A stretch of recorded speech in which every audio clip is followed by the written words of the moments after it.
নববর্ষের বর্ষণমুখরিত মেঘাচ্ছন্ন সায়ন্যে গায়ে একখানি সুবাসিত ফুরফুরে চাদর এবং গলায় একগাছি জুঁইফুলের গেরোমালা পরিয়া মহেন্দ্র আনন্দমনে শয়নগৃহে প্রবেশ করিল। হঠাৎ আশাকে বিস্ময়ে চকিত করিবে বলিয়া জুতার শব্দ করিল না।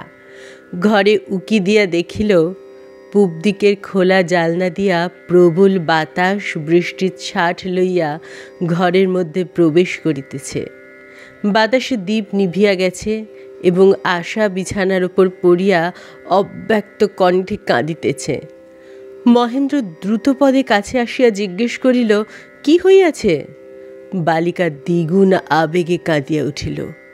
অনেকক্ষণ পরে মহেন্দ্র ক্রমশ উত্তর পাইল যে মাসিমা সহ্য করিতে না পারিয়া তাহার পিস্তুত ভাইয়ের বাসায় চলিয়া গেছেন। মহেন্দ্র রাগিয়া মনে করিল, গেলেন যদি এমন বাদলার সন্ধেটা মাটি করিয়া গেলেন। শেষকালে সমস্ত রাগ মাতার ওপরে পড়িল। তিনি তো সকল অশান্তির মূল। মহেন্দ্র কহিল, কাকি যেখানে গেছেন আমরাও সেইখানে যাইব, দেখি মা কাহাকে লইয়া ঝগড়া করেন বলিয়া অনাবশ্যক শোরগোল করিয়া জিনিসপত্র বাঁধা বাঁধি মুটে ডাকাডাকি শুরু করিয়া দিল। রাজলক্ষ্মী সমস্ত ব্যাপারটা বুঝিলেন। ধীরে ধীরে মহেন্দ্রের কাছে আসিয়া শান্তস্বরে জিজ্ঞাসা করিলেন, কোথায় যাইতেছিস? মহেন্দ্র প্রথমে কোনো উত্তর করিল না। দু তিনবার প্রশ্নের পর উত্তর করিল, কাকির কাছে যাইব। রাজলক্ষ্মী কহিলেন, তোদের কোথাও যাইতে হইবে না, আমি তোর কাকিকে আনাইয়া দিতেছি বলিয়া তৎক্ষণাৎ পালকি চড়িয়া অন্নপূর্ণার বাসায় গেলেন। গলায় কাপড় দিয়া জোর হাত করিয়া কহিলেন, প্রসন্ন হও মেজবউ, মাপ করো। অন্নপূর্ণা শশব্যস্ত হইয়া রাজলক্ষ্মীর পায়ের ধুলা লইয়া কাতর স্বরে কহিলেন, দিদি, কেন আমাকে অপরাধী করিতেছ? তুমি যেমন আজ্ঞা করিবে তাই করিব।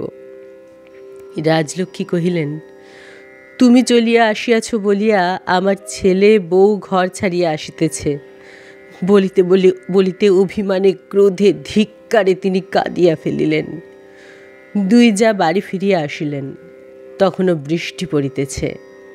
অন্নপূর্ণা মহেন্দ্রের ঘরে যখন গেলেন তখন আশার রোদন শান্ত হইয়াছে এবং মহেন্দ্র নানা কথার ছলে তাহাকে হাসাইবার চেষ্টা করিতেছে।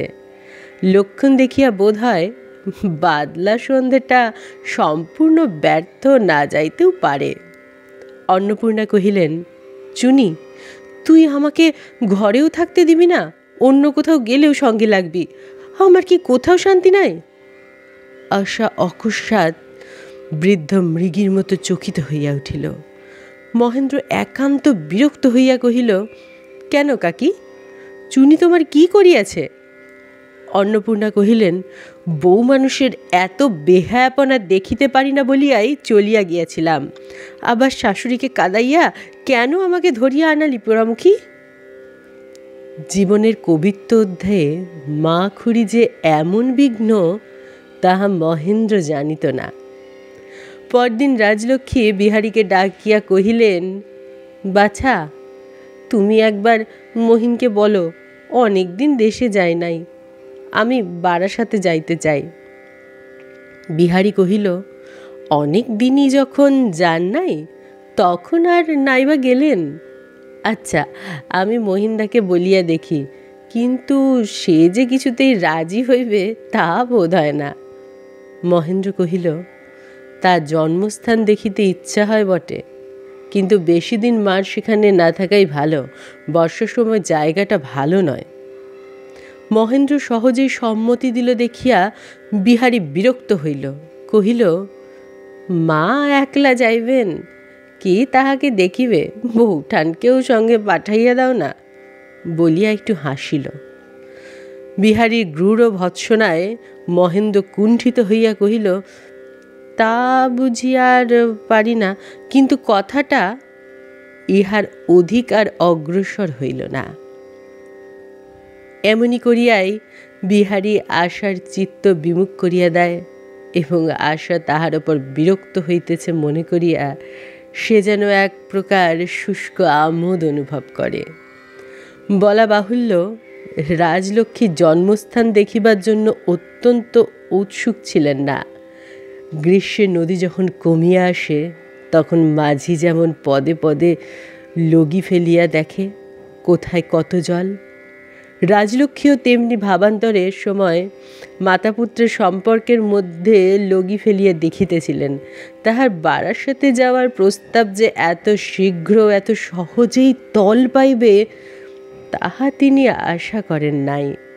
মনে মনে কহিলেন, অন্নপূর্ণার গৃহত্যাগে এবং আমার গৃহত্যাগে প্রভেদ আছে। সে হইল মন্ত্র জানার ডাইনি, আর আমি হইলাম শুদ্ধমাত্র মা। আমার যাওয়াই ভালো।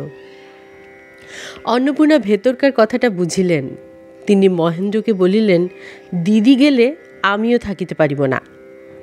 মহেন্দ্র রাজলক্ষ্মীকে কহিল, শুনিতেছ মা, তুমি গেলে কাকিও যাইবেন, তাহা হইলে আমাদের ঘরের কাজ চলিবে কি করিয়া?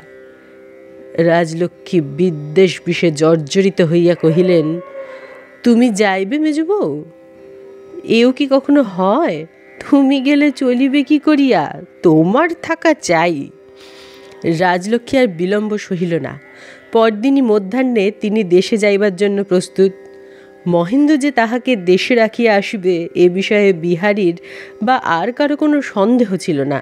কিন্তু সময়কালে দেখা গেল মহেন্দ্র মার সঙ্গে একজন সরকার ও দারোয়ান পাঠাইবার ব্যবস্থা করিয়াছে। বিহারী কহিল, মহিন্দা, তুমি যে এখনো তৈরি হও নাই? মহেন্দ্র লজ্জিত হইয়া কহিল, আমার আবার কলেজের। বিহারী কহিল, আচ্ছা তুমি থাকো, আমি মাকে পৌঁছাইয়া দিয়া আসিব। মহেন্দ্র মনে মনে রাগিল। বিড়ালে আশাকে কহিল, বাস্তবিক বিহারী বাড়াবাড়ি আরম্ভ করিয়াছে। ও দেখাইতে চায় যেন ও আমার চেয়ে মার কথা বেশি ভাবে। অন্নপূর্ণাকে থাকিতে হইল, কিন্তু তিনি লজ্জায়, ক্ষোভে এবং বিরক্তিতে সংকুচিত হইয়া রহিলেন। খুড়ির এইরূপ দুর্ভাব দেখিয়া মহেন্দ্র রাগ করিল এবং আশাও অভিমান করিয়া রহিল।